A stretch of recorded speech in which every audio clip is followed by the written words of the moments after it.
स्वार्थ आता है तो सारा प्रेम टूट जाता है। स्वार्थ के कारण हमारा बना बनाया काम बिगड़ जाता है। इसलिए हमें स्वार्थी नहीं बनना, हमें बनना है तो पुरुषार्थी बनना। कहा ना, 3 प्रकार के आदमी होते, स्वार्थी, पुरुषार्थी और परमार्थी। स्वार्थी व्यक्ति हमेशा कहता है कि मेरा सो मेरा, पर तेरा भी मेरा। तेरा धन मेरे आ जाए, तेरी पद मेरे आ जाए, तेरी जमीन मेरे आ जाए, तेरी सारी नौकरी मेरे आ जाए। और हम लोग ईमानदारी से पूछें तो मन्नत भी यही करते, नौकरी लगे तो मेरे ही बेटे की, चुनाव जीते तो मेरा ही बेटा। दूसरे के लिए हम कभी भी नहीं सोचते हैं। ये स्वार्थी बुद्धि हमें प्रेम से तोड़ देती है। तो स्वार्थी क्या चाहता है कि मेरा सो मेरा और तेरा भी मेरा। पर पुरुषार्थी क्या कहता है कि तेरा सो तेरा और मेरा सो मेरा। आपके भाग का आप खाओ और मेरे भाग का मैं खाऊं। ये पुरुषार्थी कहता है। और परमार्थी क्या कहता है, याद रखना, ना तेरा है ये संसार, ना मेरा है संसार, ना तेरा ना मेरा, चिड़िया रेन बसेरा। जो प्रेम से संसार से गए उनके भी नाम निशान मिट गए, और जो प्रेम से गए उनके भी नाम प्रेम से लिया जाता है। और जो खोटे कर्म करके गए, दुख देके गए, उनका भी नाम लिया जाता है। पर नाम उसका ही होता है जो कुछ देकर गया है, कुछ प्रेम करके गया है। इसलिए प्रेम में भगवान राम ने सबरी के झूठे बैर खा लिए। प्रेम में वो शक्ति होती है, इसलिए प्रेम में सब जोड़ने की शक्ति होती है। इसलिए हमें प्रेम का चोलना पैर के नाचना है। प्रेम पाठ का चोलना पैर कबीरू नाच, नाचो प्रेम का चोला पैर करके। एक आदमी की शादी हो रही थी, तो शादी के समय जब विदाई करते हैं ना, तो लड़की को जब विदाई कर रहे थे तो सब लोग रो रहे थे। तो वो आदमी भी रोने लग गया। लोगों ने कहा, यार तू क्यों रो रहा? कि मैं, जो उनके दोस्त साथ में गए थे उन्हें शर्म आई, क्योंकि लड़की ससुराल जा रही है। सब माताएं बहनें उनसे बहुत प्रेम करती थी, तो सब फूट फूट के रो रही थी, पर दूल्हा भी फूट फूट के रो रहा था। तो दूल्हे के दोस्तों ने कहा, अरे ये तो ससुराल जा रही है, मम्मी पापा को छोड़ रही है, सबका प्रेम प्यार छूट रहा है, इसलिए रो रही। पर तू पागल क्यों रो रहा? हमें शर्म आ रही है, तो मत रो। वो कहता है, ये यहाँ प्रेम प्यार छोड़ के जा रही है इसलिए रो रही है, पर मुझे पता है जाते ही मेरे मम्मी पापा का प्रेम प्यार छुड़ाएगी और जाते ही मुझे अलग करेगी। इसलिए क्यों ना हम शामिली रो लें। रोना तो मुझे भी पड़ेगा, आज ये रो रही है तो कल मुझे भी रोना है। शेर की शादी हो रही थी, चूहा नाच रहा था और क्या कह रहा था, नाचूंगा जी नाचूंगा, आज मेरी यार की शादी नाचूंगा। एक गाना है ना ऐसा। तो चूहा नाच रहा था। किसकी शादी में नाच रहा था चूहा? शेर की शादी में। बात तो अटपटी लग रही होगा, आप कहाँ शेर कहाँ चूहा, पर वो तो नाच रहा था। तो कैसे कह रहा था कि आज नाचूंगा, मेरे यार की शादी है। तो शेर के और जो सपाटी लोग थे ना, उनने कहा, ये चूहा हमारे शेर का मित्र है, क्या कहता है तू? तू चूहा और ये शेर, कहाँ तेरा इसका मित्रता? बोले, नहीं यारो तुम्हें पता नहीं, मैं भी कल शेर था, पर आज मैं चूहा हो गया, क्योंकि आज मैं दब्बू हो गया।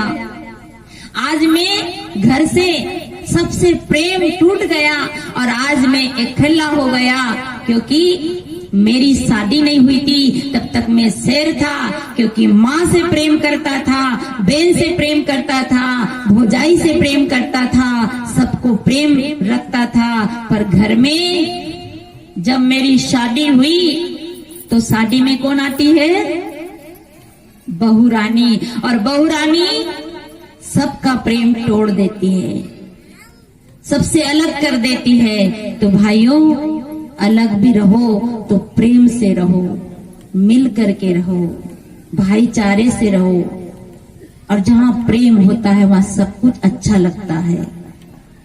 इसलिए अरे हम सुनते हैं कि महापुरुषों के पास में शेर बैठ जाता था, हाथी बैठ जाते थे आकर, और ये बिल्कुल प्रत्यक्ष की घटना, अभी 1 महीने की घटना है। हम लोग अलवर जिला राजस्थान क्या नाम, मेहंदीपुर बालाजी के पास पहड़ावती एक गांव है, वहां एक आश्रम है, वहां हम लोग महीना महीना रुकते हैं, जाते हैं। तो हम लोग ऊपर सुबह स्नान के बाद छत पे ध्यान करते हैं। तो मैं साल ओढ़कर बैठी थी, मेरे ऊपर एक गिलेरी होती है ना, गिलेरी चढ़ गई, और कई बार चढ़ गई गिलेरी। और जो कबूतर है, मोर है, वहां बहुत जंतु आते हैं। राजस्थान का एक नेम है, रोज माताएं प्रथा उड़ती है और 1-250 ग्राम, आधा किलो अनाज को ले जाती है ओली में डाल करके, और मंदिर की छत पे डाल के आती है रोजिना नेम से, पूजा करे या ना करे। और इसीलिए हमारे महापुरुषों ने जो देवी देवताओं को भोग लगाने का जो चलाया ना, कुछ भोग लगाओ, उन जंतुओं के लिए भोग है, उन चेतन प्राणियों के लिए भोग है। तो वहां रहते हैं तो मोर ऐसे पास में आ जाते हैं, हाथ में से भले रोटी उठा ले जाए, जानवर सब हाथ में से अपने अनाज उठा ले जाए, इतनी नजदीक आ जाते हैं, थाली के पास आ जाते हैं, क्योंकि उन्हें भी एहसास होता है कि इनके अंदर हिंसा का भाव नहीं है, प्रेम का भाव है। और देखो, बकरा को आप पत्ती खिलाते हैं, घर में पालते, तो बकरा कैसी आवाज निकालता है, और कसाई के हाथ में जब बकरा जाता है तो कैसी आवाज निकालता है, कभी परीक्षा करना। करुणा की आवाज, दुख की आवाज निकालता है, उसे पता चल जाता है कि ये मुझे आज काटेगा, आज मुझे ये मारेगा। इसलिए सज्जनों, वो जंतु भी अपनी प्रेम की भाषा समझते हैं, वो पक्षी भी अपनी प्रेम की भाषा समझते हैं, तो मनुष्य क्यों नहीं समझेगा। तो प्रेम पाठ का चोलना पैर कबीरो नाच, पानिक दिनों तास को जो तन मन बोले साँच। हम कहते हैं कि सास बहू से प्रेम करे, पर बहू सास से प्रेम करे, ये तो आपने कई बार सुनी ना, कि बहू सास से प्रेम करे, पर सास बहू से प्रेम करे, ये ज्यादा जरूरी है। क्योंकि पहले घर में कौन आती है, पहले कौन आती है, सास। कभी सामने का पहले जन्म पुत्र का भया, बाप जन्मिया पाछे। पहले सासू माँ घर में आती है और बहू बाद में आती है, और जो सासू माँ बहू से प्रेम करती है वही सासू फिर बहू का प्रेम बुढ़ापा में पाती है, और जो सासू बहू से प्रेम नहीं करती है वही बुढ़ापे में दुख पाती है। इसलिए साहब ने प्रेम की बहुत सारी बातें कही है। प्रेम पाठ का चोलना पैर कबीरू नाच, पानी दिनों तास को जो तन मन, वो उस व्यक्ति को सम्मान मिलता है, उस व्यक्ति का आदर होता है जो तन से और मन से साच बोलता है।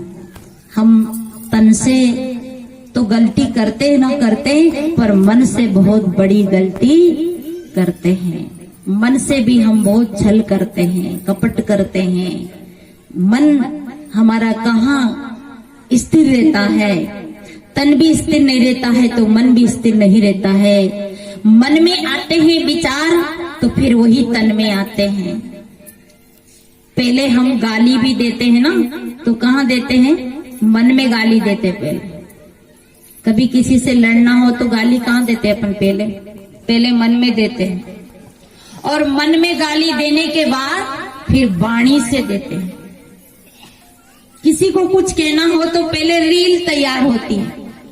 ये हमारी जो इंद्रियां है ना, ये तो टूटिया है। जैसे कि झरना में पानी खारा होता है ना, तो हैंडपंप में पानी कैसा आता है, भीतर खारा पानी रहेगा तो हैंडपंप में पानी कैसा आएगा, खारा आएगा कि मीठा, खारा ही आएगा। तो हम क्या कहते हैं, नहीं उस हैंडपंप का पानी नहीं लाना, उसका खारा, उस टंकी का पानी नहीं लाना, उसका खारा है।